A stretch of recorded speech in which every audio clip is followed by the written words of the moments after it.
70 ओलांडलेलं म्हातारं अजूनही शेतात राबतंय. आपण पाहतोय वेळे मायनी गावची गोष्ट. आजीशी बोलून झाल्यानंतर निखिल आम्हाला घेऊन गेला त्याच्या आजोबांकडे. काय आता लावताय? आजोबा एकटेच शिवारात नाचणी आवटत होते. आजोबांचं वय बघता मीच त्यांना विचारलं, आम्ही काय करू लागू का? आता हे करायला मदत केली असती. आजोबांना मंदिराबद्दल विचारलं असता ते म्हणाले, मंदिर तर गावठाणात आहे. खाली गावठाणात जायला लागेल, डोंगर उतरून. तेव्हा आम्हाला समजलं की आपण जे गाव बघायला आलो आहोत ते हे गाव नाही. म्हणजे लोक तीच आहेत पण जागा ती नाही. हा मॅप पाहिल्यानंतर तुमच्या लगेच लक्षात येईल.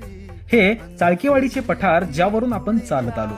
खाली जंगल आहे, त्याच्या खाली स्थलांतरित झालेलं मायनी गाव आहे आणि पुढे शेत ज्यामध्ये आपण उभे आहोत. आणि मायनीचे मुख्य गावठाण इथून अजून खाली आहे, ज्यामध्ये फक्त 2च लोक राहतात.